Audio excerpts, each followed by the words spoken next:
There is no more news. Here's my point. This is the point. There's always a point. Actually, there is. There's no more news. The news doesn't exist. The news doesn't really exist anymore. Woo! He said it.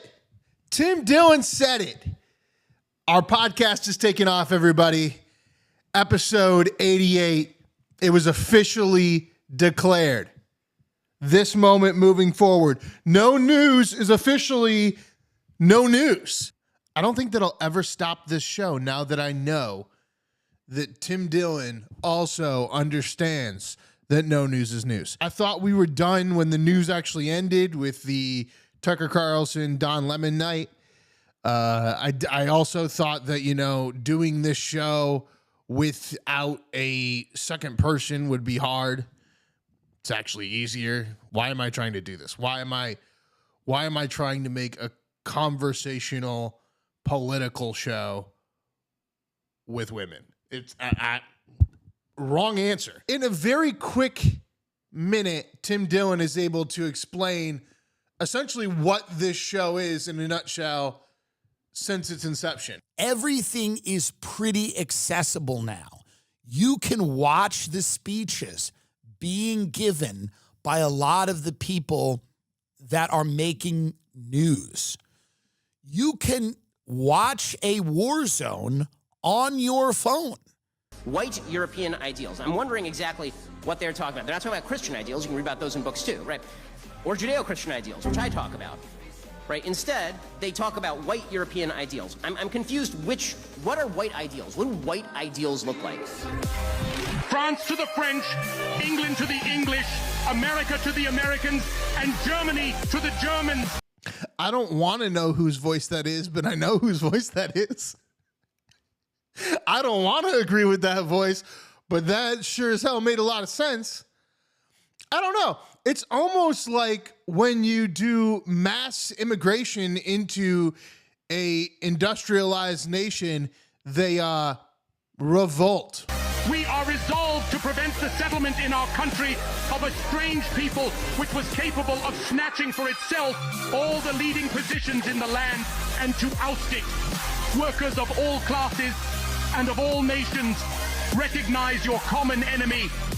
It seems like we might be here for, I don't know, is Nick Fuentes the new Hitler?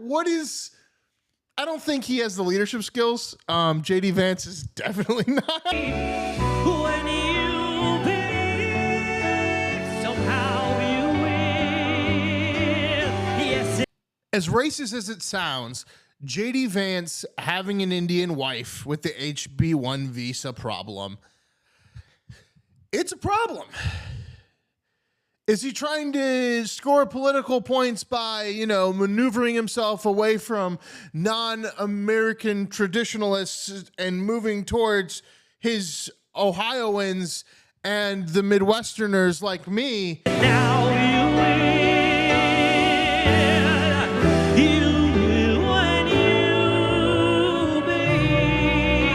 Kanye West, Nick Fuentes, me. Okay, all from Chicago. All think this is bullshit. All America first. Tim Dillon said that Marjorie Taylor Greene might be the next presidential candidate. If not him, who else is it? MTG. For real? For realsies. Heard it here first. Get on the train now. You're serious? Get on the train now. I might be involved. Get on the train now. Buy the stock now. Buy the crypto now. Buy the Ethereum now. We're launching a coin soon. The coin is crazy. Step 1 is the coin. Step 2 is the announcement. Yeah. Step 3 is the campaign. Step 4 is her running the country, which I don't think is super important, but the first 3 are important. Coin launch, hugely important.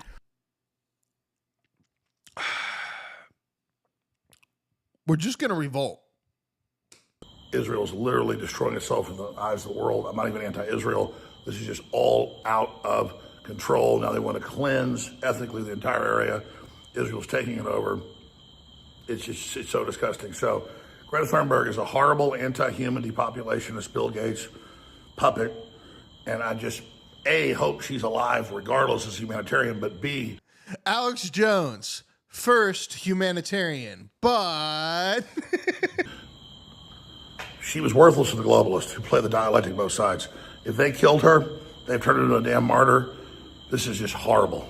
That's why I'm never for offensive killing, only defensive. Please, God, please say that she's alive. Both because she doesn't deserve to die and because we'll never hear the end of it. I do care about her as a person, but also don't do this because, like, the optics of doing this. And then we find out that she set off a firework in the boat herself. Almost lit the boat on fire herself to let them know that she was there. Some people deserve to be Gaza'd.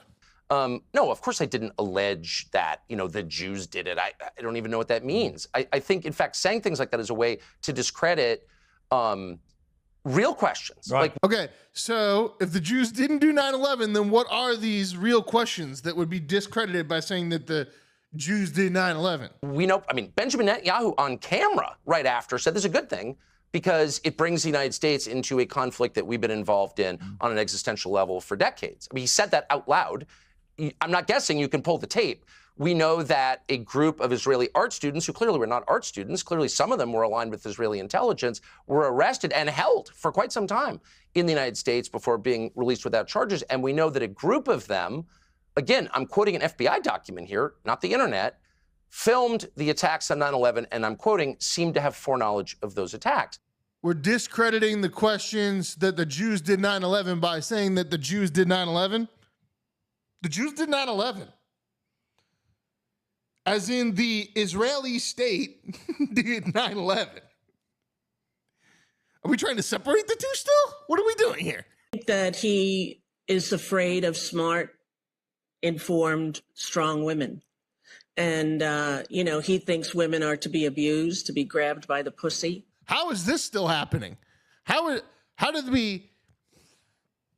It's like Donald Trump didn't want to deal with Epstein, so he brought out his old goons to start talking shit about him. Like, do you remember grabbing by the pussy and me? I'm Rosie O'Donnell. No, we don't. Move on. We're worried about Epstein. Get out of here. What are you doing? As he said, I thought when that happened that would be it for him. I remember when Gary Hart had a girl sit on his lap, a grown woman, not a child. And that was the end of his candidacy.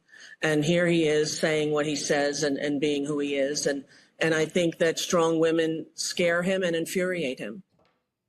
It's like a psyop for Donald Trump is Rosie O'Donnell. I have a statement to read for all of you with respect to the Israeli strike in Doha, and here it is.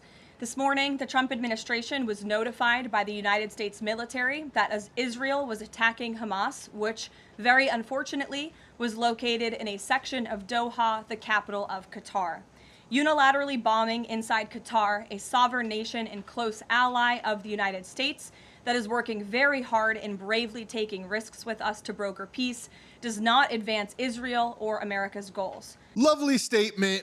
So basically what she said there was Qatar gave us a really, really nice plane, so we let them know we were going to bomb them, and we didn't really want to bomb and kill some of their civilians, but we knew we would, and they're okay with it because they gave us a plane, and we let them know not to have their royalty in danger. Okay. However, eliminating Hamas, who have profited off the misery of those living in Gaza, is a worthy goal. President Trump immediately directed Special Envoy Witkoff to inform the Qataris of the impending attack, which he did. The president views Qatar as a strong ally and friend of the United States and feels very badly about the location of this attack. President Trump wants all of the hostages in Gaza and the bodies of the dead released, and this war to end now. So remember that, people. The people on the streets that were involved in this attack by Israel, remember that the United States government, Qatar, the place that you're currently living in and probably a citizen of, as well as Israel, all orchestrated against you to bomb you into oblivion for trying to sell ramen on a Tuesday. Hey, sorry, you were close to Hamas. We need to get rid of Hamas. If we don't stop the hummus, what's next? The attack was extraordinarily disruptive of whatever peace process, even one that was very faltering. I think it was a signal by Netanyahu that he really does not want an agreement with Hamas. He wants to literally destroy Hamas. Okay, here, so Captain Boring on CNN stating the obvious that it seems like he doesn't want to agree with them. He wants to exterminate. He said this the whole time. He said, we cannot, with Hamas, they are terrorists. We cannot negotiate. We do not negotiate with terrorists. And then here's the same buffoon calling Qatar Kuwait, because that's the same area of the world. I think the United States would have been wise to suggest he to refrain from that. Qatar. That's the liberal idiot of the week. Don't you worry, though. The right-wing idiot of the week is literally a Supreme Court justice who is now selling a book, Amy Coney Barrett. Okay, I supported this person during like the whole charade that like she was going to get rid of all of her health care when they were trying to nominate her. I was like, move along. Lady deserves it. Got good grades. She's going for it. But now here she is promoting a book on Fox News. And I don't know. Tell me how many seconds it takes you to realize that she has a bias. Cases. They say you're helping to certify this move towards authoritarianism. How do you respond to that? The court decides cases as they come. You wore a red dress to your Fox News interview where you're going to now state that all of the decisions you're making are because of things in the future, but also not iterating anymore that you're unbiased. Like, what are we doing? We're going to just wear red and blue dresses to work? Points matter. I literally thought the Supreme Court was still a thing, but apparently not. I'm just going to drink a goddamn beer with Brett Kavanaugh. And one thing that I try to emphasize to students, and one thing I try to do in the book, is place the court in the context of history. We're not deciding cases just for today. And we're not deciding cases based on the president, as in the current occupant of the office. We're deciding cases about the presidency.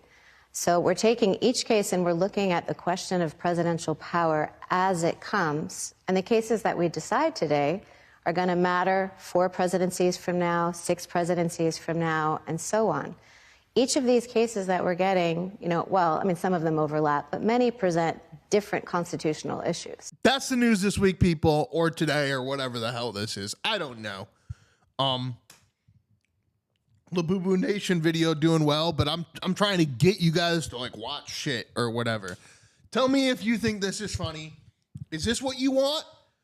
Also thinking of doing like a whole 10-minute episode about the, I think it's like 5.5-minute scene in the new Superman where they basically are just like, blah, blah, blah, Israel's bad. Like in this giant deep metaphor.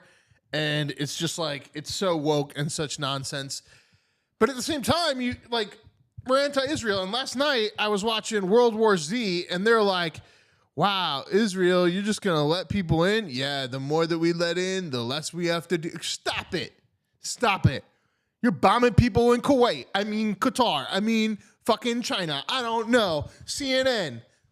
The world's news matters. Goodbye.